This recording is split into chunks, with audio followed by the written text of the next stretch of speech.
Ağarlansa qavlan, qayrama qayoluya. Саламатсыңарбы, балдар? Uluyağa kayır güzel, gözü görgün alıstan, gözü yıran gidigende, ceke çığa yarıştan, cetkülendi danışman, aksakalın caykagan, adümlük sözdü baykagan, Gürüç bakan şer oşol, balam yoldoş kılsan sen oşol, astığa salsasın makı, azapka düşsün gırrakı, üç günündü tamızgın, ölgün candı tergizgen, bavalığın bilgizgen, o mülkü eldep coşluğum, atılmana şermenen döndüm görü didiğim on yakınına kucakta doz bolgunum. Балдар, азыр силер эмне уктуңар? Туура, Манас уктуңар. Демек балдар, биздин бүгүнкү сабагыбыздын темасы улуу дастандар, кенже дастандар жана дастанчылар. Дастан жөнүндө түшүнүк алып, улуу жана кенже дастандар жөнүндө билебиз. Дастанчылар жөнүндө маалымат алабыз. Сарынжы бөкөй дастаны жөнүндө маалымат алабыз. Дастан элдин жашоо турмушун, тарыхын чагылдырган музыкалык жанрдын бир түрү. Демек, дастандар эки топко бөлүнөт. Улуу дастандар жана кенже дастандар болуп, кенже дастандарда улуу дастандар сыяктуу элдин турмушун чагылдырып, мазмундук маңызына жараша бир нече бөлүктөргө бөлүнөт. Улуу дастандарга Манас, Семетей, Сейтек үчилтеги кирет. Манас кыргыз элинин улуу баатырдык эпосу жана дүйнө жүзүндөгү эң чоң поэма. Манас үчилтеги 2013-жылы ЮНЕСКОнун материалдык эмес маданий мурастарынын тизмесине Кыргызстандын атынан катталган. Көлөмү менен Гиннес китебине кирген. Саякбай Карлаевдин вариантында 500.553-төн ашуун саптан турган Манас эпосу улуу дастандардан сап башында турат. Алардын арасында кичинекей каарманыбыз Үмөт да бар. Башкача айтканда, Бакуда болуп өткөн отурумда ошол кездеги 4 жашар Үмөт өзүнүн таланттуу бал тили менен берилип Манас айтып, көпчүлүктү таң калтырган. Балегетти көрөсүн, кишемин, дебеймин, талканат, дебеймин, асаат, саламын, алымтал, аламын, тоңадын, саламын.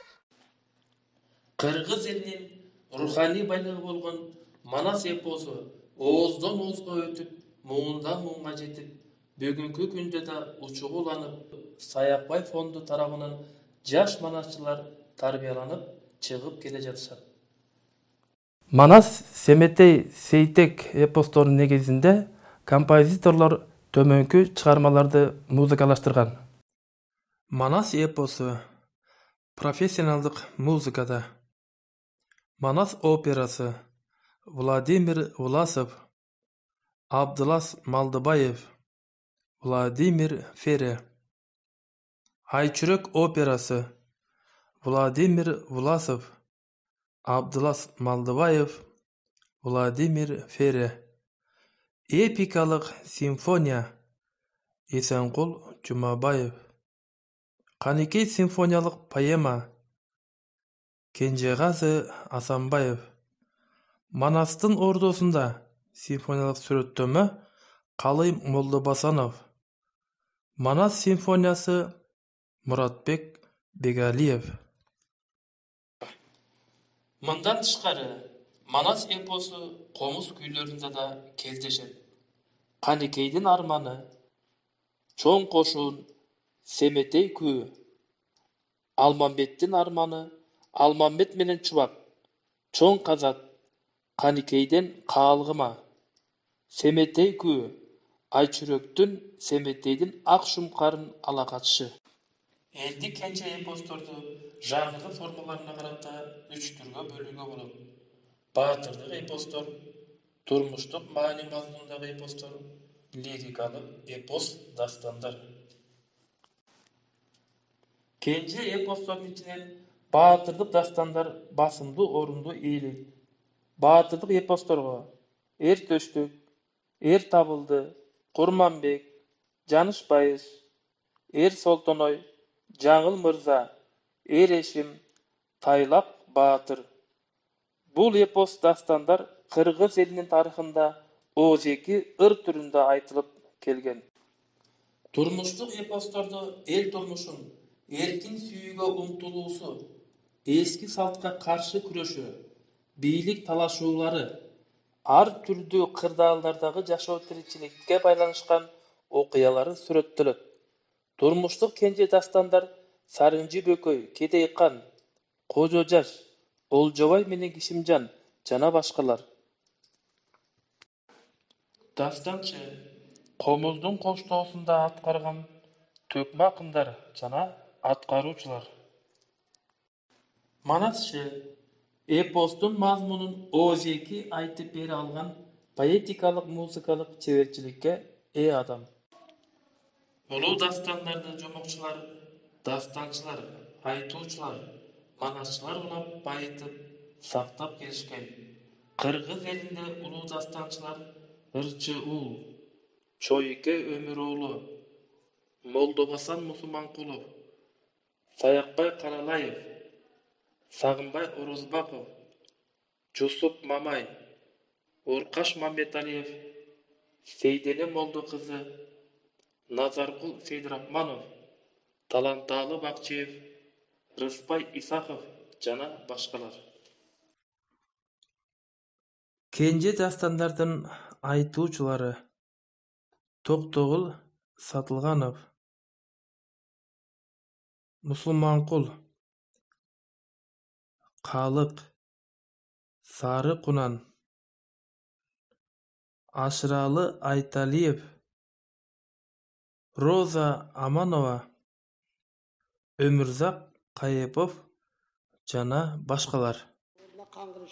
Анда эмесе балдар, азыр Болуш Мадазимов dastanчыбыздын аткаруусунда kenje dastandардын бири болгон Sarıncı Bököy dastanына көңүлүбүздү бурабыз.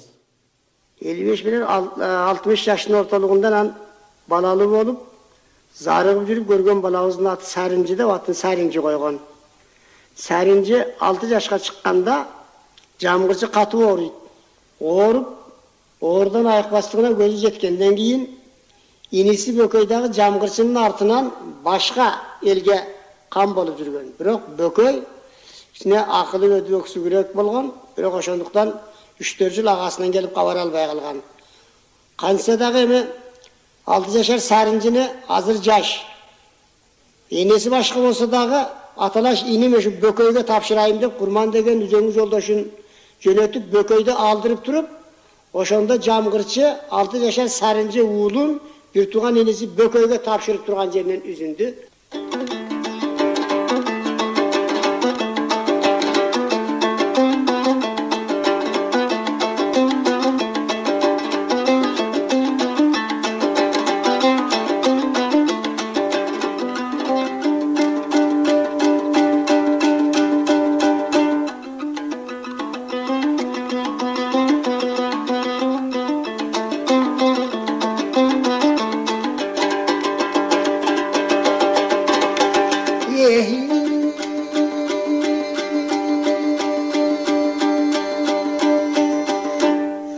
Aytayım Bököy armanım, ağam ele jamgırçı, çıgarı besine salganım, yaşı geldi yaltığa, elin жалгыз ele baldarım, jattım altay töşöktö, ketти kuvat armanım, kişi жоқ tuğan kaygarar, kimge aytam Bököy zarlarım, köter albayım başımdı, kötürdüm aklım barmanım, almadım Bököy esine, altaydan beri bir gelip, görünbödün gözüme, kabarga geldin uyalbay, kaygırasın nesine, gördün bu Bököy türündü, akıl aytar kişi жоқ, артымда жалгыз инimdi, armanım köp aytuğa, atalaş Bököy inim kimingdi, жалгыздык көзгө көрүндү, жакын тууган болбосо, жатадан билбей кимиңди, саргайып азы өңүнөн, сарынжып отон бүлүндү, ат бастырып келдесин, акыры бөкөй таанытың сен энеси башка зилиңди, кайрыра берип нетемин, калды жакын жалгандан, кайры кош айтып кетемин, каттабай коюп билдирдиң, энеңден башка экенин, түшүрдү кесел тагымдан, кетти мен кубат каруумдан, келип кабар албадың, менин кеселдеп жаткан жанымдан.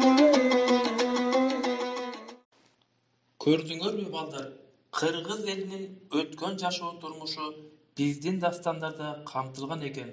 Аларды угуп, көңүлүбүзгө түйүп, келечек муундарга биз да өткөрүп берели. Балдар, биз бүгүнкү сабакта руханий байлыгыбыз болгон улуу дастандар жана кенже дастандарыбыз жөнүндө маалымат алдык. Кыргыз элинин маданий мурастары дүйнөлүк айренада өз орду бар десек жаңылышпайбыз. Кана балдар, сабагыбызды бушуктоо максатында төмөнкү суроолорго жооп берели. Дастан деген эмне? Дастанчы деп кимди айтабыз? Дастандар канча топко бөлүнөт? Үйгө тапшырма.